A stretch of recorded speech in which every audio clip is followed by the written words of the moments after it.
নমস্কার বন্ধুরা, বিন্দাস পায়েল ভিলেজ ফুড চ্যানেলে আপনাদেরকে অনেক অনেক স্বাগত জানাই। দেখুন, আমি এখানে আজকে বানাবো বিচে কলার তরকারি। নিরামিষভাবে আজকে সব রান্নাই আমি নিরামিষভাবে বানাবো। আর এখানে নিয়েছি সব রকমের সবজি দিয়ে একটা তরকারি হবে। আর হবে এই যে লাউ ডাঁটা, এই লাউ ডাঁটা দিয়ে আজকে আমি তেতো বানাবো। তার জন্য এখানে এই যে দেখুন সবজি নিয়েছি, সব কিছু পুরো রেডি করে নিয়ে চলে এসেছি বাড়ি থেকে। উনুনটা এবার ধরিয়ে নিচ্ছি আর এতে জল দিয়েছি। এবার এর মধ্যে এবার আমি দিয়ে দেবো এই কলাগুলো দিয়ে দেবো। কলাগুলো একটু জল গেলে নিই, জলে সেদ্ধ করে নিই যাতে আর কষা ভাবটা চলে যাবে, যাতে তরকারিটা না যদি কালো না যাতে হয়, তার জন্য আমি এগুলো একটু সেদ্ধ করে নিচ্ছি।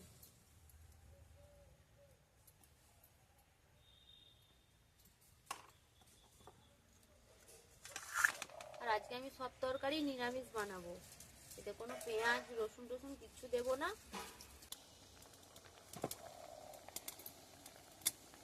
কলাটা জলে সেদ্ধ করে নিচ্ছি।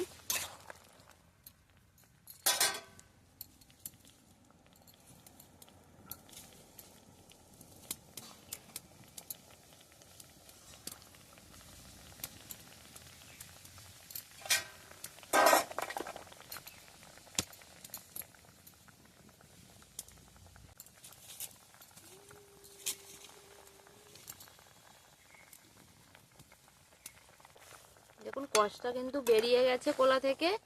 এবার আমি জলটা ঝেড়ে নেব। তৈরি করা বড়ি নিয়েছি, এই বড়িটা দিয়ে কলার তরকারিটা বানাবো।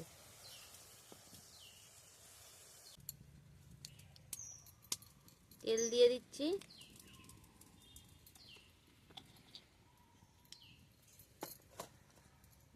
এবার এই তেলের মধ্যে এই যে কলার তরকারিতে যে আলুগুলো দেবো সেগুলো আমি ভেজে নিচ্ছি।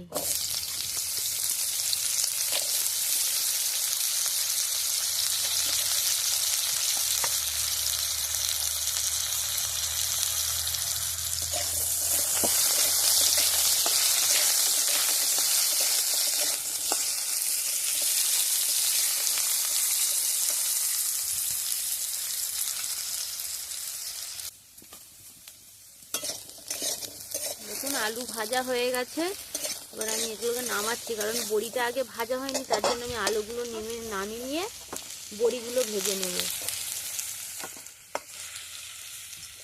আর কড়াটা কালো লাগছে, কারণ কলা সেদ্ধ করেছিলাম তো এই কড়াইতে, তার জন্য এই কষেতে কালো হয়ে গেছে। এখন এবার বড়িগুলো ভেজে নেব।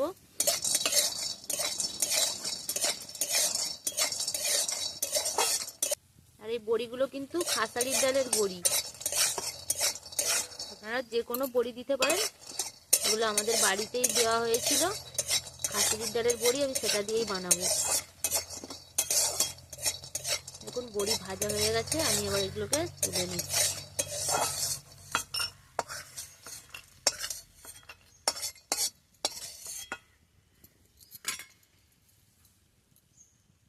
এবারও একটু তেল দিলাম। এবার এই তেলের মধ্যে এবার একটু আমি ফোড়ন দেব। 5 ফোড়ন,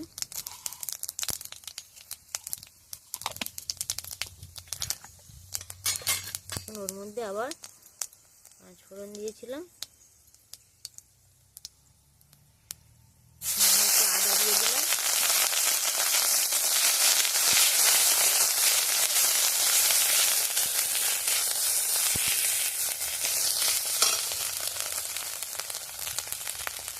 দিয়ে দিচ্ছি টমেটো।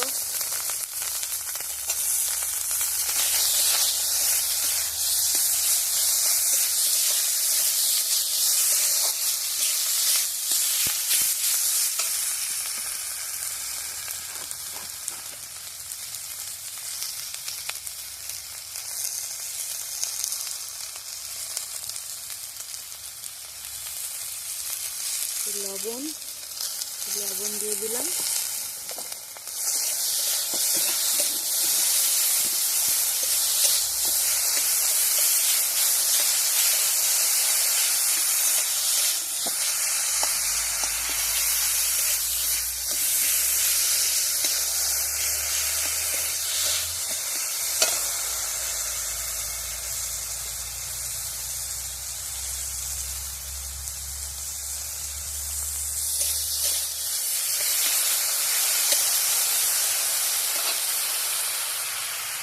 একটু কুচিয়ে রাখা কাঁচা লঙ্কা দিচ্ছি।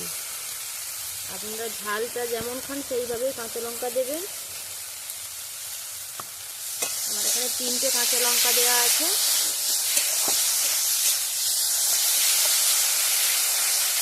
আপনারা ঠিক বাড়িতে যেমন ঝাল খান, ঝাল পছন্দ করেন সেই অনুসারে ঝালটা দেবেন।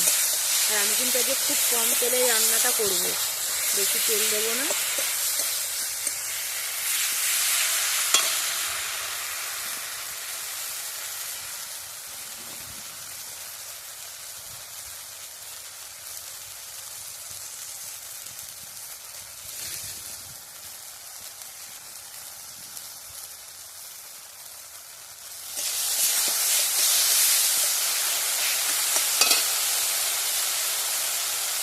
এর মধ্যে আলুগুলো দিয়ে দিচ্ছি, ভেজে রাখা আলুগুলো।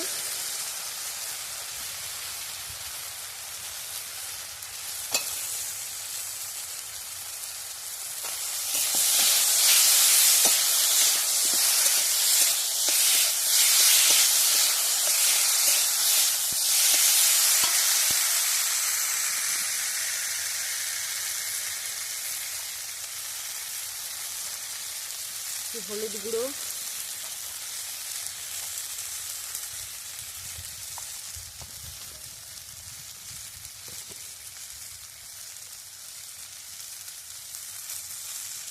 কাঁচা লঙ্কা দেওয়া ছিল 3টে, তার জন্য আমি একটু হালকা কম করে লঙ্কা দিচ্ছি।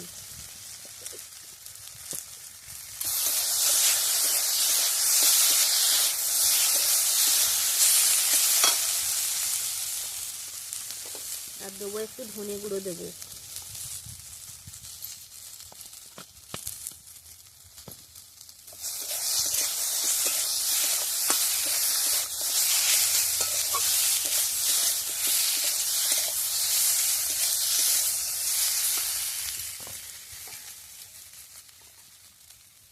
জল দিয়ে দিলাম।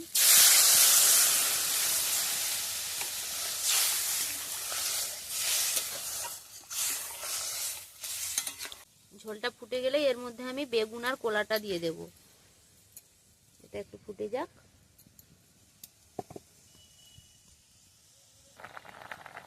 দেখুন ফুটে গেছে ঝোল। এর মধ্যে এবার আমি কলাগুলো, সেই জল ঝরে রাখা কলাগুলো দিয়ে দিলাম, আর ওর মধ্যে বেগুনও দিয়ে দেব।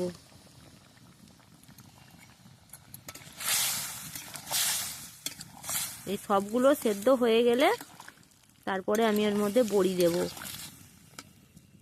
নাহলে বড়ি সব ভেঙে গলে যাবে। তার জন্য এটা সেদ্ধ হোক, তারপরে আমি বড়িগুলো এর মধ্যে দেব।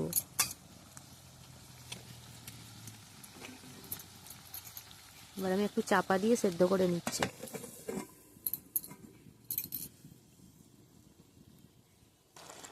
দেখুন কলা আর আলু অনেকটাই সেদ্ধ হয়ে গেছে। এবার আমি এর মধ্যে বড়িগুলো দিয়ে দিচ্ছি।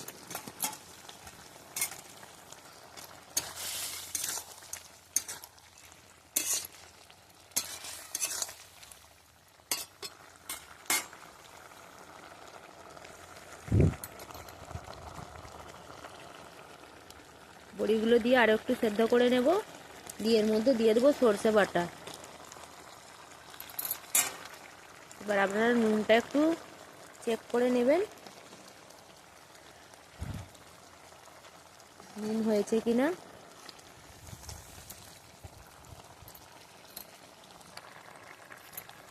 সবকিছুই প্রায় সেদ্ধ হয়ে গেছে। এবার আমি এর মধ্যে সরষেটা দিয়ে দিচ্ছি।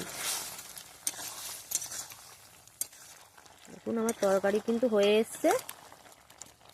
আর একটু ফুটিয়ে নেব, কারণ সরষেটা দিয়েছি, দিয়ে আমি নামিয়ে নেব।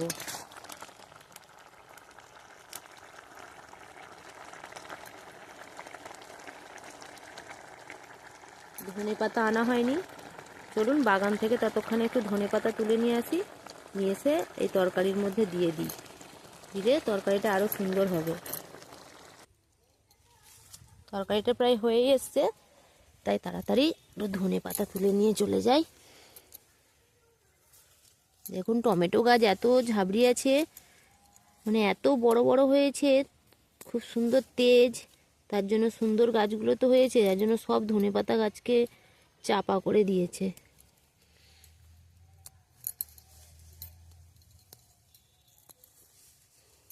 কৌশানীও নেই, সে স্কুল গেছে, নাহলে কৌশানীকেই পাঠাতাম ধনেপাতা তোলার জন্য। সেও খুব ভালোবাসে এইরকম সবজি টবজি তুলতে। চলুন, ধনেপাতায় দেখুন তুলে নিয়েছি, এবার ধুয়ে আমি কলার তরকারির মধ্যে দিয়ে দেব। দেখুন ধনেপাতা, এখানে নিরামিষ বটি নেই তাই আমি হাত দিয়েই ছিঁড়ে দিয়ে দিচ্ছি এর মধ্যে। ধুয়ে নিয়েছি, ধুয়ে হাত দিয়েই কেটে দিয়ে দিচ্ছি, কারণ এই রান্নাঘরে নিরামিষের বটি নেই। এবার আমি নামিয়ে নেব। আমার প্রায় সব কিছুই সেদ্ধ হয়ে গেছে, বড়িও সেদ্ধ হয়ে গেছে। দেখুন বড়িও সেদ্ধ হয়ে গেছে, কারণ খুব সুন্দর বড়িটা তো দেওয়া ছিল, ডাবা ভালো হয়েছিল, তাই জন্য বেশিক্ষণ রাখলে বড়ি একবারে গলে যাবে। হয়ে গেছে, দেখুন আমি এবার নামিয়ে নেব। বন্ধুরা, আমার কলার তরকারি কমপ্লিট হয়ে গেছে, আমি নামিয়েও নিয়েছি। আমার এই রান্না যদি আপনাদের ভালো লাগে দয়া করে আমার পাশে থাকবেন, এবং ভালো লাগলে একটি লাইক কমেন্ট শেয়ার করবেন। আর অবশ্যই পরের ভিডিও রান্না দেখার জন্য সাবস্ক্রাইব করে পাশে থাকবেন। ধন্যবাদ।